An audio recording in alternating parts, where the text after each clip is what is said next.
So hello friends, welcome back to my channel dynamics academy. मैं हूं आपका अपना उदय दे। आज हम करने जा रहे हैं ग्रेविटेशन का लेक्चर 3, जहां पे हम आज न्यूटन्स लॉ ऑफ ग्रेविटेशन या फिर Newton's universal law of gravitation को थोड़ा और इलाबोरेटली डिस्कस करने जा रहे हैं। चलिए देखते हैं क्या आज हम डिस्कस करेंगे। तो आपको मैंने बताया था लास्ट लेक्चर में क्या बताया था कि न्यूटन एक दिन एक पेड़ के नीचे बैठा था। ये बना दिया सुंदर सा पेड़। ये बना दिया पेड़। तो ये पेड़ था। तो न्यूटन क्या यहाँ पर बैठा था। मान लो ये न्यूटन है, बैठा है। हाँ ना, बोले यार, न्यूटन है, बैठा है। डायग्राम, ये फिगर जो भी बना रहा हूँ छोड़ो इसे। तो यहाँ पर क्या था? एप्पल था। ये एक एप्पल ट्री था। तो न्यूटन के सर में एप्पल गिरा। आपको पता है ना ये स्टोरी। न्यूटन के सर में एप्पल गिरा तो भाई साहब न्यूटन ने सोचा ये नीचे ही क्यों गिरता है, ये ऊपर क्यों नहीं जाता, ये नीचे ही क्यों गिरता है। तो तब भाई साहब ने सोचा, खुद का फिजिक्स का नॉलेज लगाया, बहुत रिसर्च किया और ढूंढ लिया, बिकॉज ऑफ ग्रेविटी। सो आज हम देखेंगे थोड़ा Newton's law universal law of gravitation के बारे में थोड़ा और चर्चा करेंगे। तो आपके सामने एक सुंदर सा डायग्राम दिखाई दे रहा है, जहां पर एक ऑर्बिट है और उसके बीच में एक प्लेनेट है। जी नहीं, ये प्लेनेट नहीं, ये हमारा सन है। तो मान लो ये हमारा सन है और सन के चारों ओर एक प्लेनेट घूम रहा है। मान लो ये एक प्लेनेट है, ये एक पोजीशन में है, ये और एक पोजीशन है इसका, ये और एक पोजीशन है इसका, और ये एक पोजीशन है इसका। तो ये जब घूम रहा है, यहाँ पर इसकी वेलोसिटी मान लो इस डायरेक्शन में घूम रहा है, एंटी क्लॉकवाइज घूम रहा है। तो ऐसे घूम रहा है ये। तो देखे हम कि अगर यहाँ पर वेलोसिटी देखे, डायरेक्शन ऑफ वेलोसिटी कहाँ है? इस डायरेक्शन में। इसका तो इंक खत्म हो चुका है। हाँ, वेलोसिटी कौन सी डायरेक्शन में? इस डायरेक्शन में। इसका वेलोसिटी कौन सी डायरेक्शन में? इस डायरेक्शन में। इसका वेलोसिटी ठीक इस डायरेक्शन में, और इसका वेलोसिटी, हाँ भाई साहब, इस डायरेक्शन में। आपको पता है ना, यूनिफॉर्म सर्कुलर मोशन में हमने आपने करा था। यूनिफॉर्म सर्कुलर मोशन क्या कहता है? यूनिफॉर्म सर्कुलर मोशन कहता है कि जब एक ऑब्जेक्ट को तुम सर्कुलर पाथ से घुमाते हो, तो तब जो इसकी एवरी पोजीशन में, जो इसके सर्कुलर ऑर्बिट में एवरी पोजीशन में जो वेलोसिटी होती है वो चेंज होती है। मतलब अगर चेंज इन वेलोसिटी आई तो वहां पर एक्सेलरेशन का नाम लिया जाता है। तो you know that uniform circular motion is accelerated. आपने पढ़ा था ना। चलिए, तो आपको ये भी पता होगा कि सेंटर से जो ये रेडियस ज्वाइन होता है, तो इनके बीच में जो एंगल होता है 90 डिग्री होता है। तो यहाँ पर जो सेंट्रीपिटल फोर्स काम कर रहा है, यहाँ पर जो centripetal force F equals to mv² upon r। पता है ना आपको, सेंट्रीपिटल फोर्स कहते हैं इसे सेंट्रीपिटल फोर्स कहते हैं, जो इस डायरेक्शन में इस प्लेनेट को खींचने की कोशिश करती है। और यहाँ पर भी बना देता हूँ, यहाँ पर भी बना देता हूँ, और यहाँ पर भी बना देता हूँ। हाँ ना, बोले यार, ये है ना सेंट्रीपिटल फोर्स, ये डायरेक्शन है। एरो लगा दो, ये डायरेक्शन है। देखिए, अरे यहाँ क्यों एरो लगा? तो ये mv² है, पता है ना आपको, लास्ट लेक्चर में हमने किया था। ये क्या है? mv² है। चलिए थोड़ा सा घूम के देख लेते हैं। हाँ, देख लिया हमने।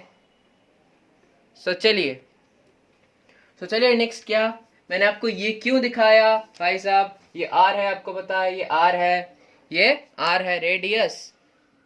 यहाँ पर जो वर्क डन होता है, ये इस mv² का जो वर्क डन होता है वो 0 के बराबर होता है। क्यों 0 के बराबर होता है? क्योंकि आपको पता है फोर्स का फॉर्मूला क्या है, वर्क डन का फॉर्मूला क्या है? F.S cos theta. तो यहाँ पर थीटा क्या है? एफ डॉट एस लिख दिया मैंने, फोर्स को मैंने यहाँ पर मैग्नीट्यूड नहीं डाला, तो वहां पर फोर्स कितना है, सॉरी वहां पर एंगल कितना है 90 डिग्री। तो cos 90 का वैल्यू कितना है, cos 90 का वैल्यू आता है एफ डॉट एस, cos 90 का वैल्यू कितना आता है 0, since cos 90 degree equals to 0, तो 0 है इसीलिए वर्क डन बन जाता है 0 जूल्स। यहाँ पर जो ये फोर्स इसके तरफ खींच रहा है इसका वर्क डन होता है 0 जूल्स, आपको पता है ना। तो ये मैंने थोड़ा सा कुछ एक्स्ट्रा इंफॉर्मेशन दे दिया। तो चलिए आज मैं जो करने जा रहा हूँ ना, आपको धीरे धीरे समझ में आएगा, आपको धीरे धीरे समझ में आएगा। तो चलिए शुरू करते हैं। तो आपको मैंने लास्ट लेक्चर में क्या कराया था कि देखिए, या पहले इसमें कंसंट्रेट करते हैं, तो चलिए इसका फोर्स कितना होगा आपको पता है, दिख रहा है ना, इसका फोर्स है mv² अपॉन आर, है ना, बोले यार mv² अपॉन आर। तो इसका फोर्स बन गया भाई साहब mv² अपॉन आर, कोई शक वाली बात नहीं है, कोई बुराई वाली बात नहीं है। तो इसको लिख देते हैं हम इक्वेशन 1, कोई शक वाली बात नहीं है। सो अब यहाँ पर हम ये भी लिख सकते हैं कि वेलोसिटी बराबर, यहाँ पर वेलोसिटी क्या होगी, velocity equals to distance upon time. So यहाँ पर डिस्टेंस क्या है, इसकी सरकमफेरेंस, मतलब ऑर्बिटल सरकमफेरेंस या फिर ऑर्बिटल डिस्टेंस जो हम कहते हैं 2πr अपॉन टाइम कितना है भाई साहब, t लिख दो ना, t। और आपको पता है ना कि Kepler's third law of planetary motion से हमने क्या सीखा था, कि देखिए मैं कुछ और कलर से करता हूं, हमने सीखा था t² t1² t2² बराबर r1³ अपॉन r2³, है ना, बोले यार, सीखा था ना हमने। तो इसे हम यहाँ पर यूटिलाइज करेंगे। कैसे यूटिलाइज करेंगे हम देखते हैं, आप देखें आगे आगे होता है क्या। तो चलिए, सो नाउ हम ये लिख सकते हैं, तो नाउ फ्रॉम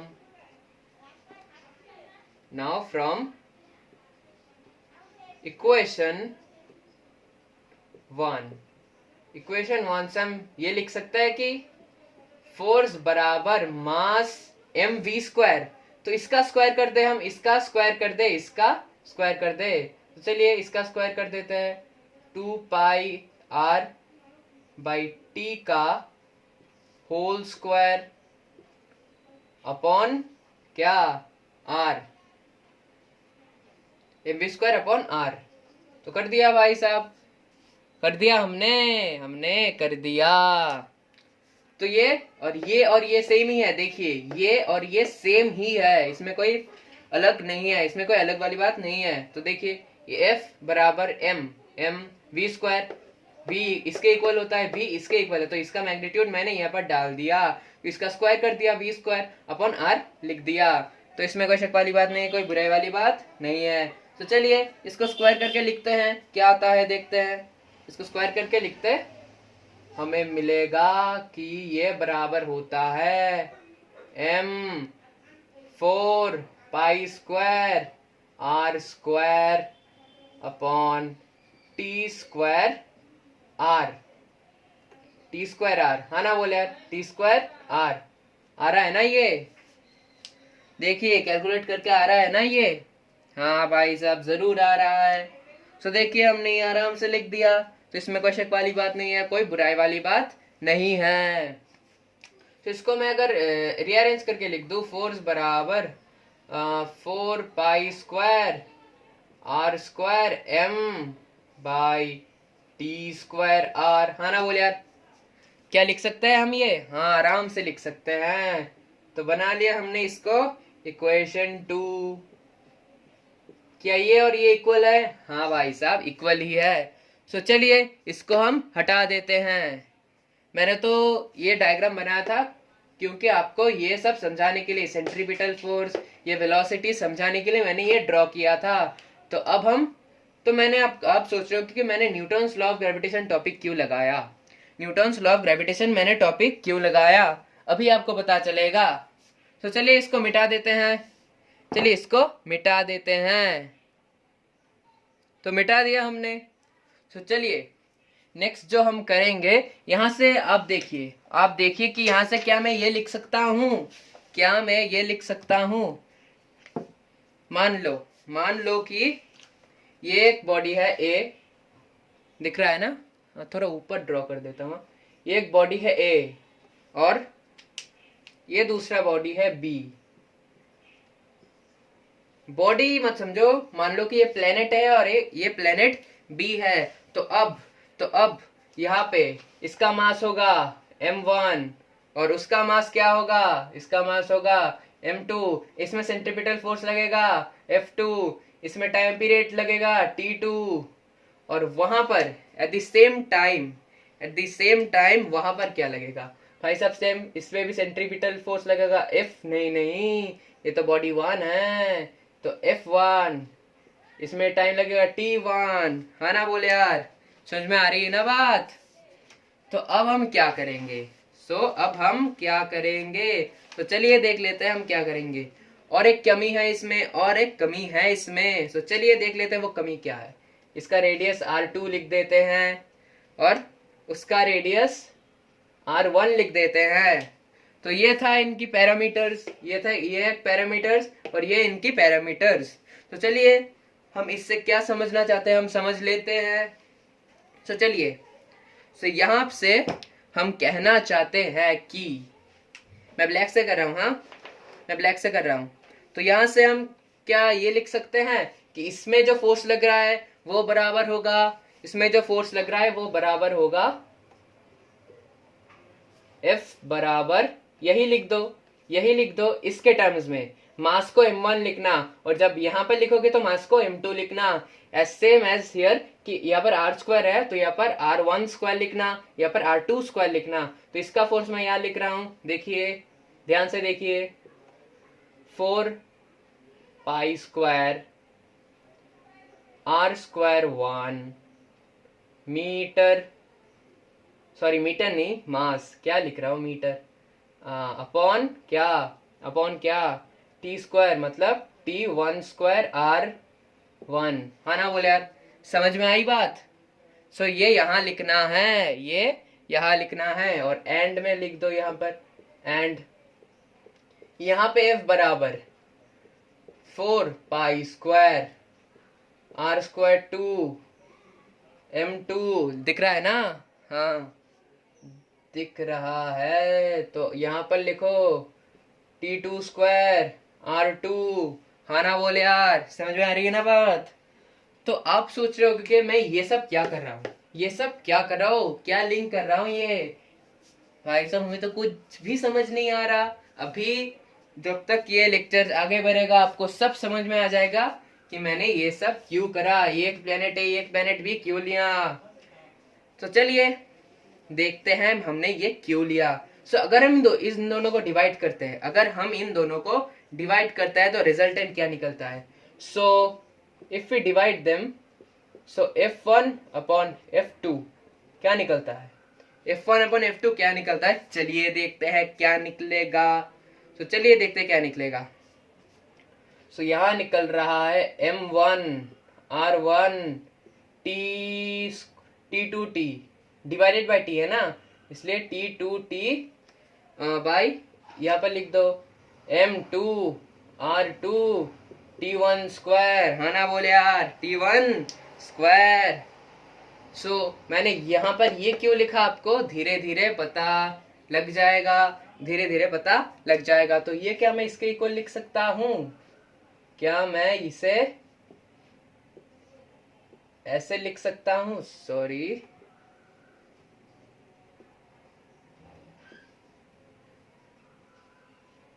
क्या मैं इसे, कुछ आपको दिख रहा है ना, ये T² T2T², ये T1T², क्या यहाँ पर कुछ नजर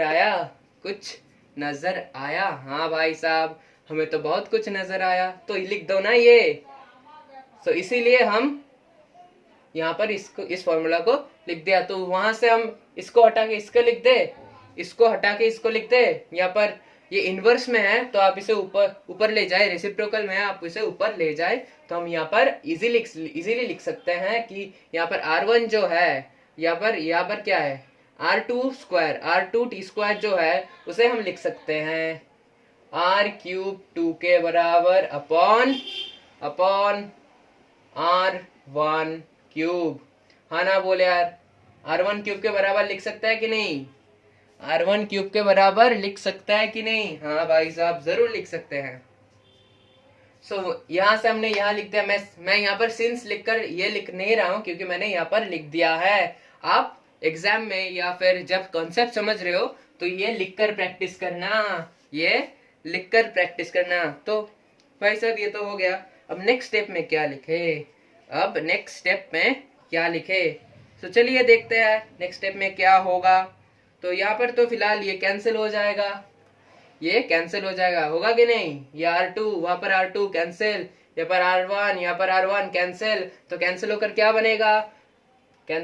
क्या बनेगा, F1 अपॉन F2 बराबर कितना निकल रहा है, M1 R square 2 M1 R2 square upon क्या, M2 R1 square, M2 R1 का स्क्वायर।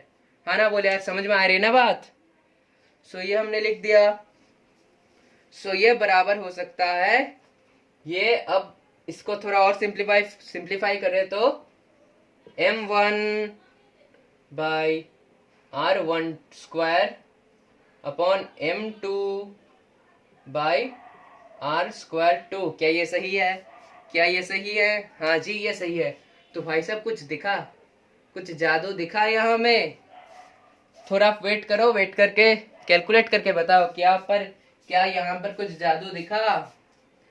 जादू दिखा? हाँ भाई साहब कुछ जादू तो दिख गया हमें। तो चलिए देखते हैं ये जादू क्या है। क्या मैं यहाँ से ये लिख सकता हूँ कि F, थोड़ा ऊपर लिख देता हूँ नहीं तो मुझे जगह नहीं मिलेगा, F प्रोपोर्शनल टू लिख सकता है कि नहीं, M अपॉन R स्क्वायर लिख सकता है कि नहीं? देखिए, देखकर बताना, क्या मैं ये लिख सकता हूँ? हाँ जी बिल्कुल, क्यों नहीं लिख सकता? तो ये अगर मैं लिख सकता हूँ यहाँ पर M1 एंड M2 के टर्म्स में है, तो यहाँ पर M1 M2 के टर्म्स में हम क्या लिख सकते हैं भाई साहब? इसे तो ये आराम से लिख सकते हैं, ये बराबर हम F proportional to M1 M2 upon R square भी लिख सकते हैं। हाँ ना बोले यार, हम इसे लिख सकता है कि नहीं? हाँ भाई साहब जरूर लिख सकते हैं। अब हमने तो कुछ गजब सा कर लिया, कुछ मैजिक कर लिया, देखा ना, इसलिए मैंने यहाँ पर टॉपिक दिया न्यूटन्स लॉ ऑफ ग्रेविटेशन। हमने पहले लेक्चर पे क्या किया था, लेक्चर 2 में क्या किया था कि F proportional to M1 M2 upon R square, इसको किया था ना प्रूव। ये एक दूसरा तरीका है, जैसे न्यूटन ने प्रूव किया था वैसे हमने भी प्रूव कर लिया। तो देखिए यहाँ से हम क्या लिख देंगे, यहाँ से हम डायरेक्टली ये लिख सकते हैं ना, मैं उस साइड में लिख रहा हूँ, मैं इस साइड में लिख रहा हूँ,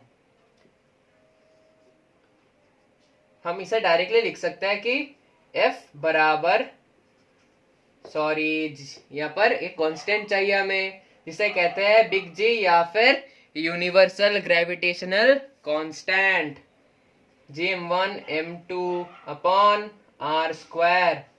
है ना बोले यार, लिख सकते हैं कि नहीं? हाँ भाई साहब जरूर लिख सकते हैं। और इस G का वैल्यू क्या होता है? G का वैल्यू होता है 6.67 इंटू 10⁻11 न्यूटन मीटर स्क्वायर पर kg स्क्वायर। हाँ ना बोले यार, ये होता है G का वैल्यू, जो यूनिवर्सल ग्रेविटेशनल कांस्टेंट होता है। और यूनिवर्सल ग्रेविटेशनल कांस्टेंट का मतलब है कि ये हर कोई जगह पर काम करेगा, यूनिवर्स में ढूंढ लो, अब जुपिटर में जा लो, अब नेपच्यून में जा लो, या फिर अब मार्स में भी जा लो, या फिर अब अर्थ में ही रह लो, सब जगह में ये यूनिवर्सल है, ये जी यूनिवर्सल है। और इसका वैल्यू कांस्टेंट है, हाँ ना बोले यार। सो ये तो हमने आज कर लिया, तो अब जो मैं नेक्स्ट टॉपिक छूने जा रहा हूँ, नेक्स्ट टॉपिक कराने जा रहा हूँ, वो थोड़ा थोड़ा नहीं, बहुत इंटरेस्टिंग होगा, बहुत इंटरेस्टिंग होगा। सो आज हम वो करेंगे जो गैलीलियो ने अपने टाइम में किया था। आज हम वो करेंगे जो गैलीलियो ने अपने टाइम में किया था। जी हाँ। सो चलिए देखते हैं गैलीलियो ने क्या किया था। आप इसे नोट कर लो, आप इन सबको नोट कर लो। अगर आपको ये न्यूमेरिक ये डेरिवेशन अच्छा लगा, अच्छा लगा नहीं, अच्छा लगना चाहिए। यह है स्टैंडर्ड फॉर्म डिराइव करने के लिए। और आपको पता है कि हमारे स्कूल में एक इनवर्स स्क्वायर लॉ पढ़ाया जाता है, एक इनवर्स स्क्वायर लॉ पढ़ाया जाता है। कहाँ लिखूं, यहाँ दिख रहा है, हाँ यहाँ लिख देता हूँ। तो इनवर्स स्क्वायर लॉ हमें क्या कहता है? इनवर्स स्क्वायर लॉ कहता है F proportional to is inversely proportional to r square. इसे कहते हैं इनवर्स लॉ। सो इसे कहते हैं इनवर्स लॉ। तो यहाँ पर इनवर्स लॉ क्या कहता है कि अगर मैंने फोर्स को बढ़ाया तो यहाँ पर डिस्टेंस जो है वो घटेगा, और अगर मैंने डिस्टेंस को स्क्वायर में बढ़ाया तो फोर्स सिंगल में घटेगा, है ना बोले यार, ये सिंगल्स में घटेगा। सो ये था आपका बेसिकली इनवर्स स्क्वायर लॉ। तो इस इनवर्स स्क्वायर लॉ के साथ इसका क्या कनेक्शन है?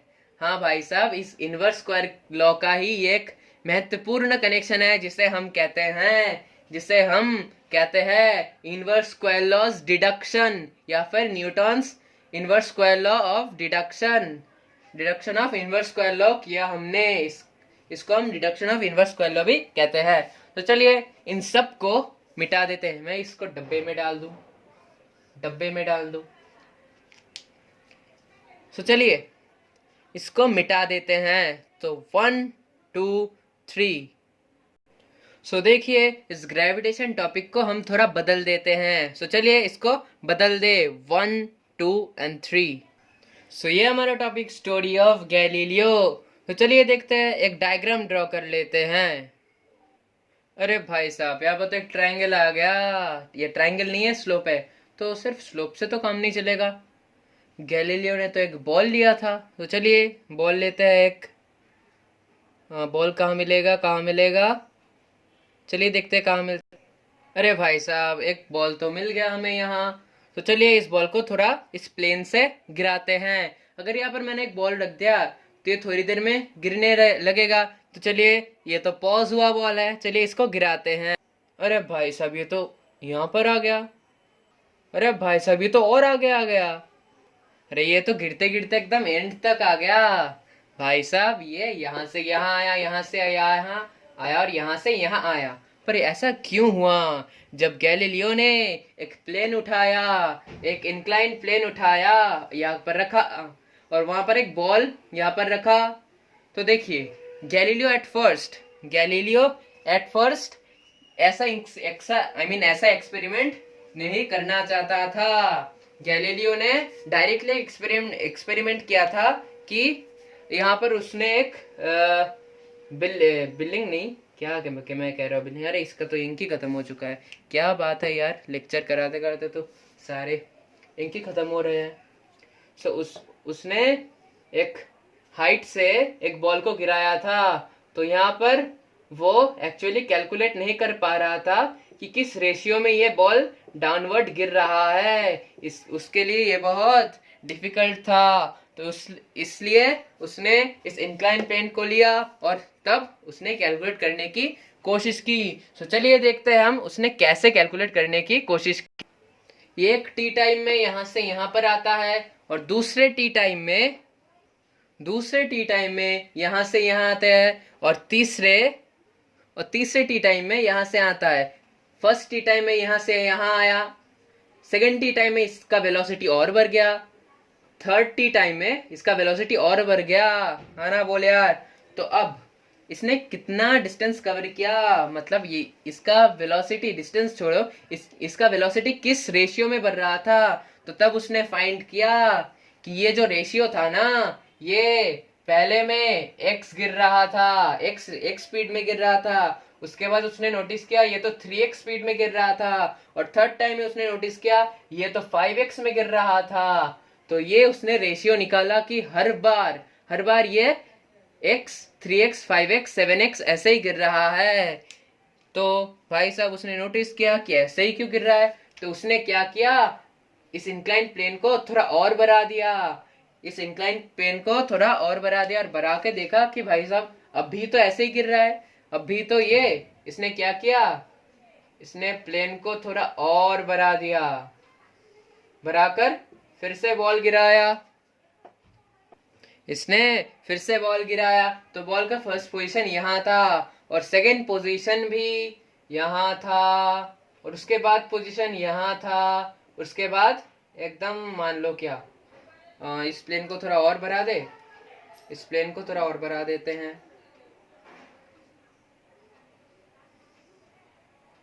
हाँ, कुछ देर बाद उसने देखा कि इसका पोजीशन यहाँ था, तो तब उसने फिर से कैलकुलेट किया, ये भी यहाँ पर टी टाइम में गया, यहाँ से यहाँ भी इसने टी टाइम में गया, यहाँ से यहाँ भी इसने टी टाइम में ही गया, बट वेलोसिटी इस रेशियो में ही थी, वेलोसिटी इस रेशियो में ही थी।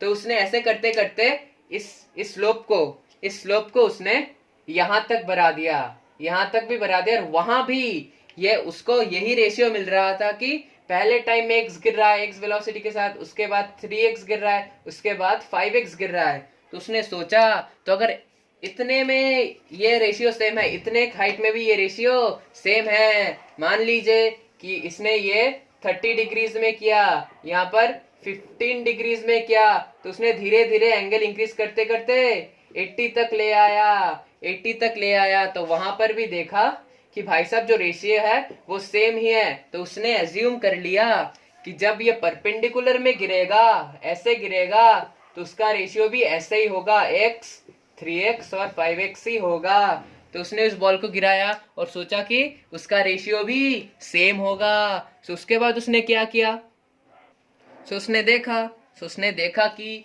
भाई साहब पहले टी सेकंड में तो ये x डिस्टेंस गिर रहा था, दूसरे टी सेकंड में 3x गिर गया, यहाँ पर टाइम 0 है, ये t इक्वल्स टू 0 है।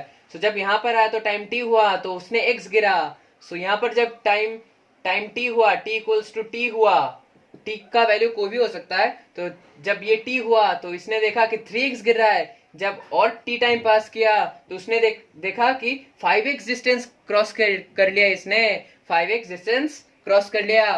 तो चलिए इसको हम थोड़ा और इलाबोरेटली यहाँ पे देखते हैं। तो चलिए यहाँ पे देखते हैं इसे।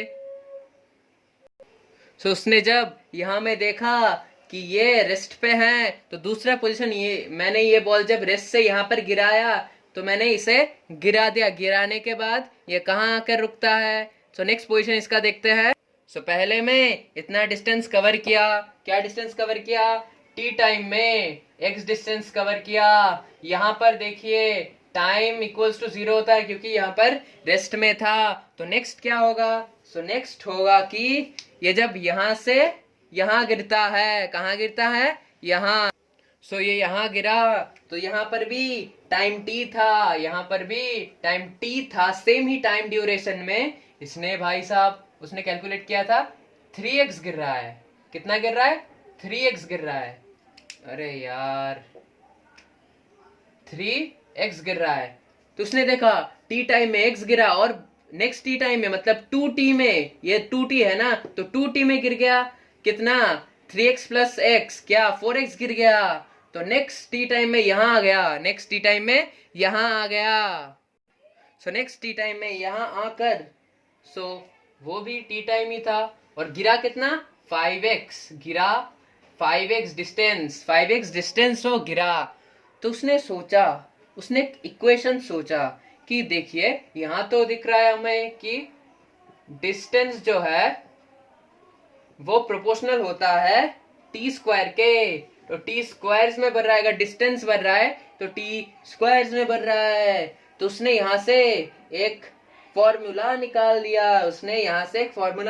लिया कि भाई x जो है देखिए x जो है वो प्रोपोर्शनल हो रहा है, क्या x मतलब डिस्टेंस, x जो है प्रोपोर्शनल हो रहा है टी स्क्वायर के, वो प्रोपोर्शनल हो रहा है टी स्क्वायर के। सो यहाँ पर इसने ये कर लिया, ये टी है टाइम स्क्वायर। सो देखिए यहाँ पर मैंने ये डिस्टेंस लिखा तो यहाँ पर टाइम लिख रहा हूँ, टाइम का स्क्वायर, हाँ ना बोल यार। तो उसने ये निकाल लिया, तो यहाँ पर उसने टोटल क्या निकाला कि x जो गिर रहा है, x जो गिर रहा है वो बराबर होगा, एक कांस्टेंट लाना पड़ेगा, एक कांस्टेंट लाना पड़ेगा। इस प्रोपोर्शनलिटी को हटाने के लिए उसे पता था या नहीं पता था? तो 5t² लिख दिया उसने, 5t² लिख दिया उसने। तो ये उसने डिराइव वहां पे कर लिया था। देखिए ये गैलीलियो कितना स्मार्ट था, ये बहुत ही स्मार्ट बंदा था। We should respect Galileo Galilei, we should respect Galileo Galilei, क्योंकि तब मेजर करने के लिए ना कोई इंस्ट्रूमेंट था, कुछ भी नहीं था, सिर्फ एक पेंडुलम था, सिर्फ एक पेंडुलम था, ना कोई स्केल ना कुछ वगैरह वगैरह, कुछ भी नहीं था, सिर्फ एक पेंडुलम था जिसके सहारे ये सब उसने कैलकुलेट कर लिया। भाई पता है आपको, पता है ना वो स्टोरी गैलीलियो और एरिस्टोटल का, गैलीलियो और एरिस्टोटल का स्टोरी पता है ना? एरिस्टोटल ने क्या कहा था कि अगर मैं एक फेदर और एक कॉइन को साथ में गिराऊंगा तो जिसका मास ज्यादा है वो ही पहले गिरेगा, और हम वही देखते हैं, और हम वही देखते हैं कि जिसका मास ज्यादा होता है वही गिरता है। तो अगर मान लो मैं इस लॉकडाउन में तो मेरे सामने कुछ और दिखा नहीं, ये मार्क्स दिख रहा है मुझे, ये मार्क्स दिख रहा है, तो ये मार्क्स मैंने ले लिया। सो एरिस्टोटल ने कहा था इन दोनों में जो जिसका मास ज्यादा होगा वही पहले गिरेगा। तो देखिए पहले कौन गिरता है, पहले आपको जरूर पता होगा कि बॉल का मास ज्यादा है तो इसलिए बॉल गिर गया, और ये जो मार्क्स है ये देर में गिरा, ऐसे गिरा।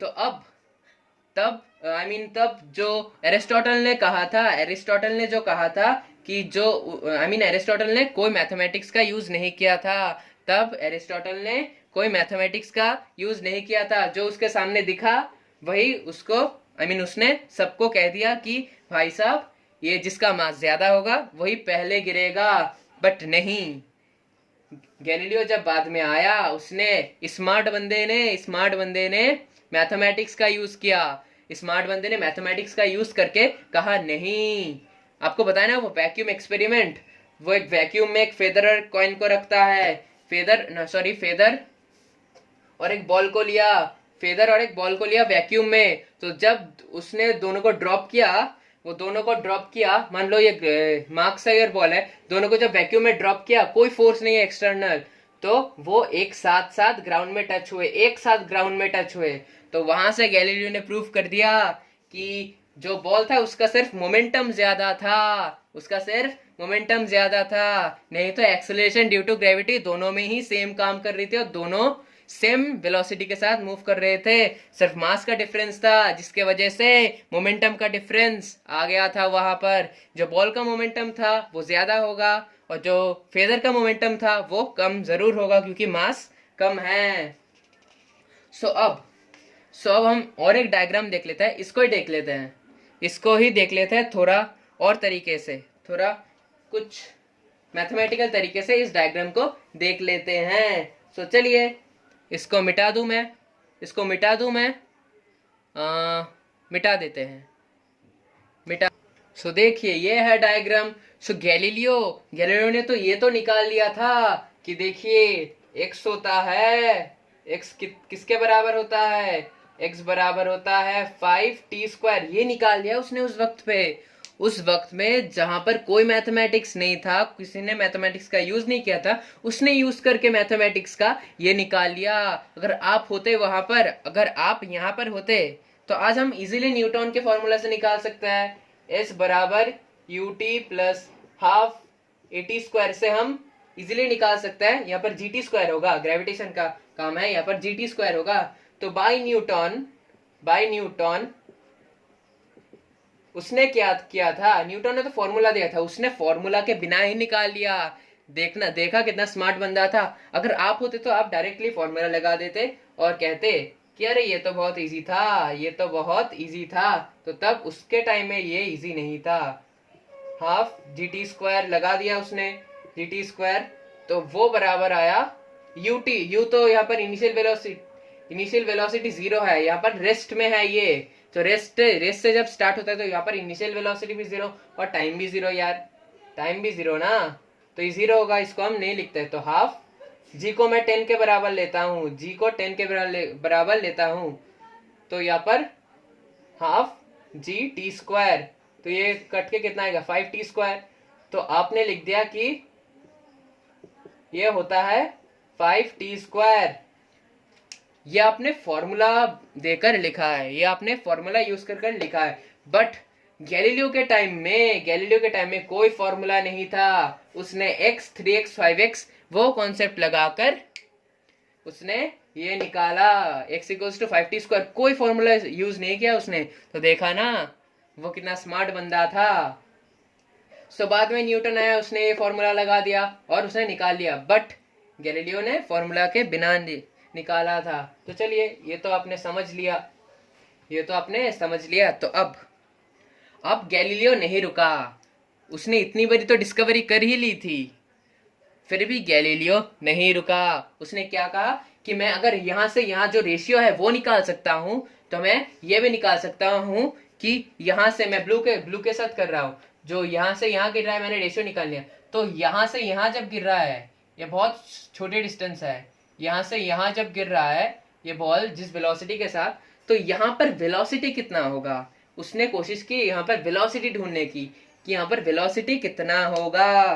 तो उसने मान लिया ये t है, ये t टाइम में यहाँ गिरता है, x डिस्टेंस गिरता है t टाइम में, तो उसने सोच लिया कि देखिए ये कितना होगा, तो उसने मान लिया कि ये डेल्टा t होगा, ये बहुत छोटा। डेल्टा t का मतलब है कि वेरी स्मॉल टाइम, या फिर वेरी स्मॉल, यहाँ पर लिखता हूं मैं very small time. Delta t का मतलब है बहुत ही छोटा सा टाइम, और यहाँ पर डेल्टा t टाइम में डेल्टा x डिस्टेंस कवर करेगा, डेल्टा t टाइम में डेल्टा x डिस्टेंस कवर करेगा। तो यहाँ पर ये टोटल डिस्टेंस क्या होगा, तो मैं इसको हटा देता हूँ कि यहाँ तक हमें कैलकुलेट करना है, मैं इसको हटा देता हूँ। तो हमें बराबर मिल गया। सो हमें कैलकुलेट करना है क्या, यहाँ तक का डिस्टेंस, यहाँ तक का वेलोसिटी क्या है। तो देखिए इतना स्मार्ट बंदा था कि उसके एक डिस्कवरी के बाद वो नहीं रुका। उसने कहा अगर मैं यहाँ कर सकता तो यहाँ का वेलोसिटी मैं निकाल सकता हूँ, तो भाई साहब ने वो भी स्टार्ट कर दिया। तो अगर मैं मानूं कि ये जो है ये टाइम कितना है, ये टाइम होगा t, ये टोटल टाइम t है प्लस ये डेल्टा t है, तो t प्लस डेल्टा t, ये टाइम है t प्लस डेल्टा t। और यहाँ पर डिस्टेंस कितना होगा, उसने कैलकुलेट कर लिया। ये जो डिस्टेंस है ये आप भी देख सकते हो, ये जो डिस्टेंस है x है, यहाँ से यहाँ तक x है, तो यहाँ से डेल्टा x है, तो आप इजीली लिख सकते हो ये x प्लस डेल्टा x। तो इसने ये टोटल डिस्टेंस है x प्लस डेल्टा x, और ये है x plus delta t। Delta t का मतलब है बहुत छोटा सा टाइम, और यहाँ पर डेल्टा x का मतलब है जो बहुत छोटा सा डिस्टेंस। तो उसने ये डायग्राम बना लिया। तो अब उसने क्या किया, तो देखिए उसने देखा कि ये जो टाइम है ना, ये जो यहाँ पर जो टाइम है ना, वो आ रहा है 2 सेकंड के बराबर, 2 सेकंड। और यहाँ पर जो गिर रहा है, यहाँ पर गिरने में जो टाइम लग रहा है उसने कैलकुलेट किया 2.1 सेकंड उसने कैलकुलेट किया। ये था एक ग्राउंड लेवल या फिर ये रेफरेंस पॉइंट समझ सकते हो, आप। तो देखिए तो उसने ये मान लिया।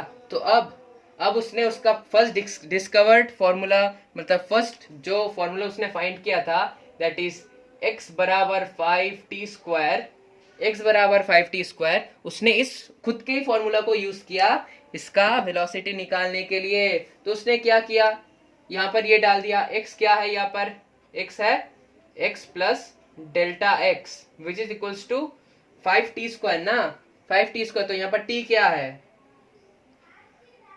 5t², तो t यहाँ पर है t plus delta T, t plus delta T, t plus delta t का होल स्क्वायर। सो क्या निकल के आएगा, x प्लस डेल्टा एक्स 5।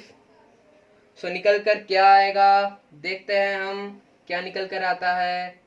ये मैंने 2 सेकेंड, ये इसे छोड़ो, ये मैं बाद में करूंगा, ये मैं बाद में करूंगा, पहले इसमें कंसेंट्रेट करो। तो क्या आएगा, इसको स्प्लिट कर दो फॉर्मूले में, इसको स्प्लिट कर दो, T square delta t plus delta t square plus 2 plus delta t square plus 2 delta t square, है ना, बोल यार, plus 2t delta T, sorry, plus 2t delta T, हाँ ना, बोल यार, इसको स्प्लिट कर दिया, 2t डेल्टा टी। सो अब क्या होगा, ये और ये कैंसिल हो जाएगा, देखिए ये और ये कैंसिल हो जाएगा, ये जो 5t² आएगा ना, ये 5t², इसको मल्टीप्लाई करके लिख दो, मैं डायरेक्टली कैंसिल कर रहा हूँ, क्योंकि हमको पता है कि x इक्वल्स टू 5t² है, x इक्वल्स टू 5t², तो हम इसको इजीली कैंसिल कर सकते हैं। ये पॉजिटिव में है तो इसको इस साइड में लाओ तो नेगेटिव हो जाएगा, तो नेगेटिव पॉजिटिव कैंसिल हो जाएगा,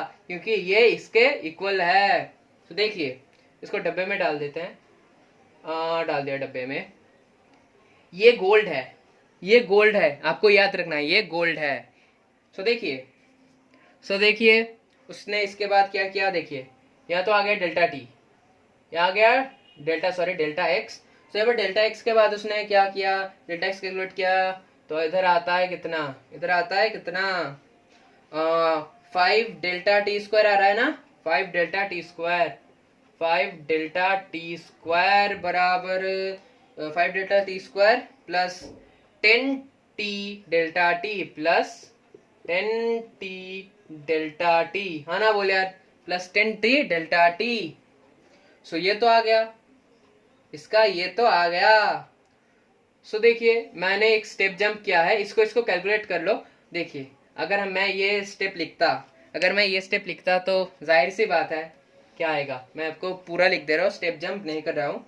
सो देखिए इसका आता है x plus delta x equals to 5t² plus 5 delta t square plus 10t delta t, ये आ रहा है ना, 5t डेल्टा टी, ये आ रहा है ना, देखिए।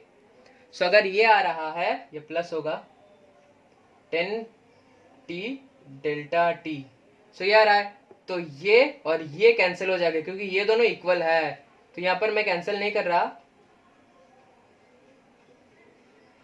t² है ना ये, हाँ ये 5 है, ये x है, तो इसको यहां में मैंने कैंसिल नहीं किया। तो अब मैं आराम से लिख सकता हूँ डेल्टा एक्स बराबर 5 delta t square plus 10t delta T, हाँ ना, बोले यार, 10t डेल्टा टी लिख सकता है कि नहीं।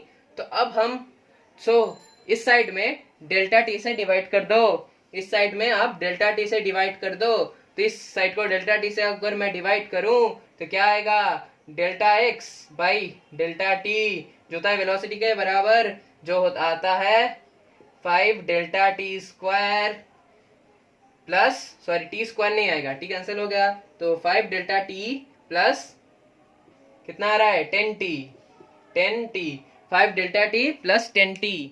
अरे भाई साहब हमें खजाना मिल गया। तो उसने ये भी निकाल लिया, उसने ये भी निकाल लिया। देखा कितना स्मार्ट बंदा था। तो अगर मैं अब करेंगे कुछ धमाल। अगर मैं यहाँ पर ये टाइम लेता हूँ 2 सेकेंड और ये टाइम लेता हूँ 2.1 सेकेंड, तो डिफरेंस कितना है, 0.1 सेकेंड का डिफरेंस है, 0.1 सेकेंड का। देखिए यहाँ पर वेलोसिटी एवरेज कितना निकलता है, यहाँ पर वेलोसिटी एवरेज कितना निकलता है। चलो इसको एग्जाम्पल ले लेते हैं। चलिए वेलोसिटी एवरेज कितना निकल रहा है, टाइम वेलोसिटी एवरेज देखते हैं। वेलोसिटी एवरेज निकलेगा 5 हमने देखा ना यहाँ पर क्या निकल रहा है, 5 delta t plus 10t, 5 delta t plus 10t, तो लिख देते हैं 5 डेल्टा टी प्लस 10t देखिए उस टाइम में कुछ कैलकुलेट करने के लिए ना था नहीं, बट उसने मैथमेटिक्स लगाकर सब कुछ निकाल लिया। सो यहाँ पर आ गया 5 डेल्टा टी प्लस 10t। सो 5 डेल्टा टी प्लस 10t। अब वी एवरेज कितना होगा? अब वी एवरेज कितना होगा? अब वी एवरेज बराबर होगा वहां पर टाइम कितना है? 0.1 है ना। डेल्टा टी कितना है? 0.1। इसको माइनस कर दो ना, 2.1 सेकेंड से 2 सेकेंड माइनस कर दो तो delta t plus 10t। T कितना है? 2 सेकेंड्स। यहाँ पर कितना है? 2 सेकेंड्स। सो डेल्टा टी, ये टी है, ये टी है, ये वाला टी, ये वाला टी कितना है? 2 सेकेंड्स।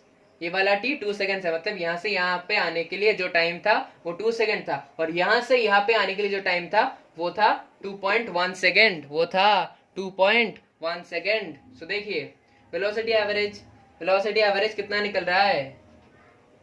अगर आप इसे कैलकुलेट करो, अरे भाई साहब कैलकुलेट करो ना, कितना आ रहा है? 20 पॉइंट समथिंग, 20.5 निकल के आ रहा है ना वेलोसिटी।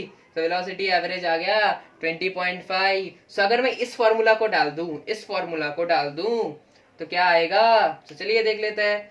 हमने क्या देखा कि देखिए वेलोसिटी एवरेज हम लिख सकते हैं, वेलोसिटी एवरेज हम लिख सकते हैं delta x by delta T, है ना बोले यार?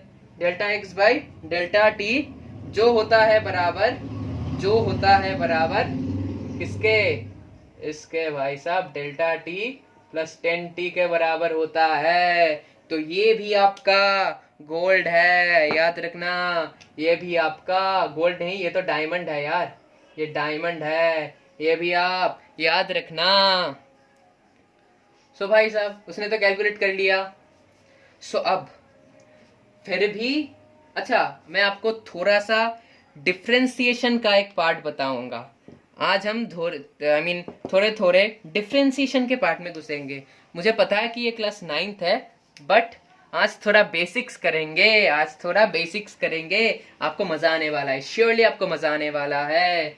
तो देखिए आप, क्या मैं ये लिख सकता हूं? क्या मैं ये लिख सकता हूं? आपको कैसे पता होगा? आपने थोड़ी डिफ्रेंसिएशन की है, आज आप करेंगे, आज आप मुझसे भी बेहतर करेंगे।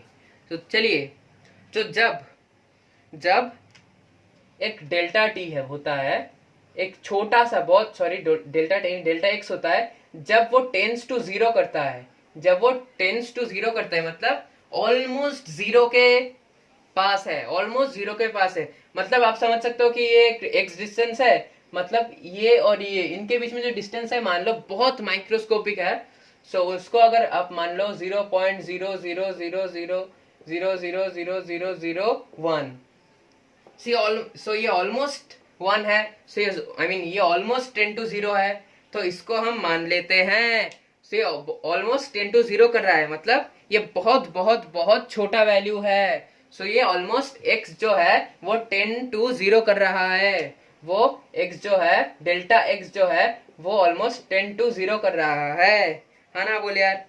सो अब मान लो डेल्टा t के टर्म्स में, डेल्टा t के टर्म्स में वो भी अगर एक बहुत छोटा टाइम 0.0000001 सेकेंड मान लो, तो वो भी 10 to 0 कर रहा है, वो भी टेंस टू 0 कर रहा है। तो इस कंडीशन में वी राइट देम एज, इस कंडीशन में, इन दिस कंडीशन, इस कंडीशन में हम क्या करते हैं? इस कंडीशन में हम क्या करते हैं भाई साहब? इस कंडीशन में जो हम करते हैं, ये डेल्टा टी नहीं रहती, ये जब बहुत बहुत छोटी हो जाती है, माइक्रोस्कोपिक हो जाती है, तब इन्हें हम कहते हैं, इस x को कहते हैं हम, x को कहते हैं हम dx, x को कहते हैं हम dx, जो यहां पर आपने करा था डेल्टा x, दिखाई दे रहा है ना?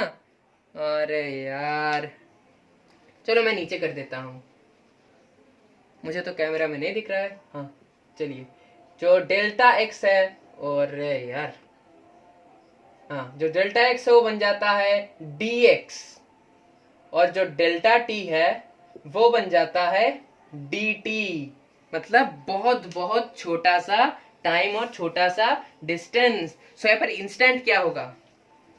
सो देखिए इसको हम इंस्टेंट भी कह सकते हैं, इसको हम इंस्टेंट भी कह सकते हैं। इंस्टेंट मतलब वेलोसिटी इंस्टेंट, मतलब इसको हम वेलोसिटी इंस्टेंट भी कह सकते हैं। INST, वेलोसिटी इंस्टेंट, मतलब यहाँ से यहाँ पे आने के लिए जो इंस्टेंट हुआ, मतलब हट से आ गया यहाँ पर, मतलब इंस्टेंटली आ गया। जो यहाँ से यहाँ गिर रहा था तो हम कैलकुलेट कर सकते हैं ये 2 सेकंड है। जब यहाँ से यहाँ आ गया, जो डेल्टा टी है और डेल्टा एक्स है वो बहुत छोटा है, मतलब 0.1 का डिफरेंस है, तो उस टाइम में हम इसको इंस्टेंट वेलोसिटी कहते हैं। इंस्टेंट वेलोसिटी मतलब बहुत ही छोटा वेलोसिटी।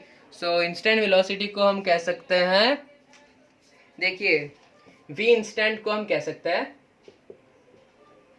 v इंस्टेंट को हम कह सकते हैं dx by dt, dx by dt, जो बराबर होता है क्या, 10t के, जो बराबर होता है 10t के। सो ये भी आपका गोल्ड है, ये भी आपका गोल्ड है, याद रख लेना। ये डब्बे में जो मैं डाल रहा हूं, ये और ये। आज हमने बहुत बेसिक सा, बहुत इंटरेस्टिंग सा पार्ट कर लिया। होपफुली आपको समझ में आया होगा। चलिए हम नेक्स्ट टॉपिक में मूव करते हैं। भाई साहब, ये dx और dt आपको कुछ सिमिलरिटी मिल रहा है, इस ऐसे ही हम करते हैं डिफरेंशिएशन। और डिफरेंशिएशन किसका पार्ट है, डिफरेंशिएशन कैलकुलस का पार्ट है, आपको पता है ना। तो चलिए नेक्स्ट टॉपिक पे मूव करते हैं। जो नेक्स्ट टॉपिक है हमारा, देखिए गैलीलियो ने नेक्स्ट क्या किया। गैलीलियो ये डिस्कवर करने के बाद भी वो बंदा इतना स्मार्ट था, रुका नहीं। तो उसने कहा, उसके मन में क्वेश्चन आया कि अगर x 5t क्यूब हुआ, उसने कहा था स्क्वायर्स में, और अगर उसके दिमाग में आया क्वेश्चन कि अगर ये x 5t क्यूब के बराबर हुआ तो तब क्या होगा, तो तब क्या होगा। तो उसने यही सेम डायग्राम लिया, वही 2 सेकेंड, ये हटा देता हूं मैं, 2 सेकेंड नहीं। उसने लिया if x equals to 5t cube, यहां पर आया t प्लस डेल्टा टी क्या होगा, t प्लस डेल्टा टी क्या होगा, सॉरी, चलिए देखते हैं। उसने देखा कि अगर x प्लस डेल्टा x बराबर किसके आता है, 5t। देखिए अब उसने कहा t प्लस डेल्टा t का होल क्यूब लिया इसने। देखिए x equal to 5t square, तब उसने कैलकुलेट करके क्या किया, मैं कैलकुलेट करके आपको बता रहा हूँ। x प्लस डेल्टा एक्स बराबर 5, यहाँ पर फॉर्मूला लगा लो, कितना आएगा, 5t cube plus 3t square, 5t cube plus, अरे यार इसको ब्रैकेट में ले लेता हूँ, 5t cube plus 3t square delta t, 3t square delta t plus 3t आ रहा है ना, plus 3t plus 3t delta t square plus 3t delta t का होल स्क्वायर आ गया, प्लस डेल्टा टी का whole cube, plus delta t का whole cube आ रहा है ना, प्लस डेल्टा टी का होल क्यूब आना बोले, प्लस डेल्टा टी का होल क्यूब। ये वो फॉर्मूला है जो आपको पता है, a plus b whole cube का फॉर्मूला आपको पता है ना, a cube plus 3ab square plus 3a square b plus b cube, वही फॉर्मूला है ये। चलिए देखते हैं यहाँ पर क्या आएगा। यहाँ पर फिर से ये x और ये 5t क्यूब कैंसिल हो जाएगा, क्योंकि x equals to 5t cube. तो मैं ये डायरेक्टली कर रहा हूँ, मैंने आपको पहले भी बताया हुआ है कि कैसे होगा। और ये 5 जरूर लिखना, ये 5 जरूर लिखना। तो देखिए यहाँ पर क्या आता है, डेल्टा x बराबर 5 delta T whole cube plus 15 अब कितना आ रहा है, 15t स्क्वायर, अरे यार प्लस दिख रहा है, 15t स्क्वायर, हाँ फिर क्या आ रहा है, 15t square plus delta T whole square plus delta t का होल स्क्वायर, माना बोले यार। इसको कैलकुलेट करो आप, ठीक है ना। इसको कैलकुलेट करने से क्या आ रहा है, तो चलिए देखते हैं। डेल्टा एक्स बराबर 5, डेल्टा एक्स बराबर 5 डेल्टा टी का होल क्यूब। हाँ ये डेल्टा टी का होल क्यूब है। हाँ हाँ आ रहा है, हाँ। तो अगर मैंने यहाँ पर डेल्टा टी लगा दिया, कॉमन ले लो यार, डेल्टा टी लगा दिया, तो यहाँ पर आ रहा है क्या, यहाँ पर आ रहा है 5 डेल्टा टी का whole square plus 15 T plus क्या आ रहा है 15 टी प्लस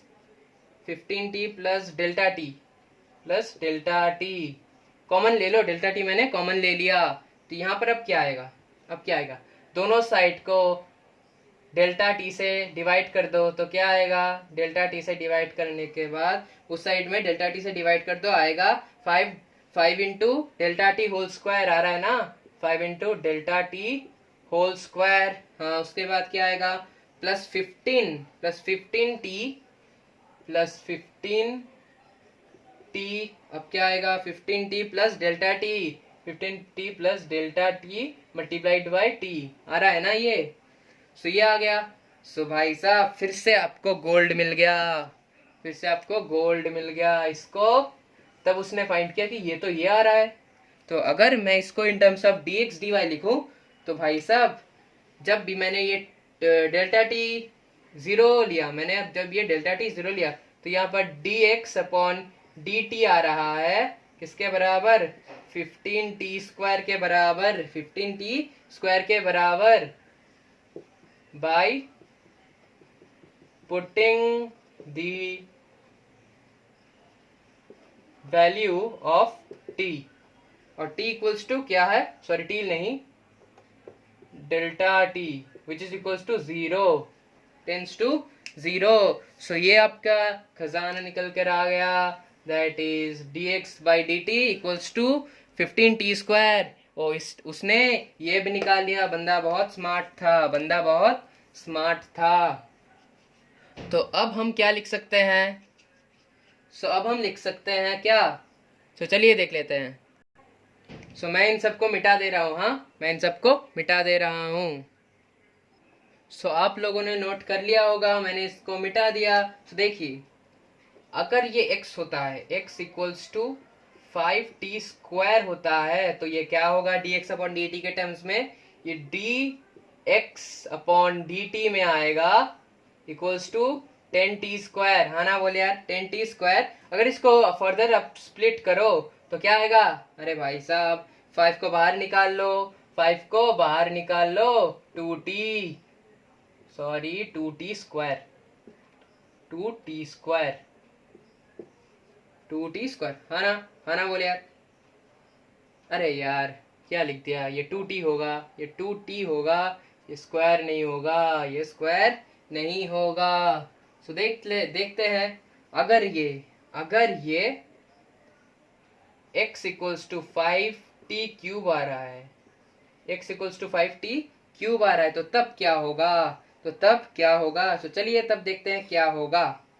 तब होगा कि dx अपॉन dt बराबर 15t स्क्वायर। ये क्यों हो रहा है, यहाँ पर स्क्वायर था, हट क्यों गया, मैं आपको बता रहा हूँ, एक फॉर्मूला के वजह से हट गया जो गैलीलियो ने फाइंड किया था।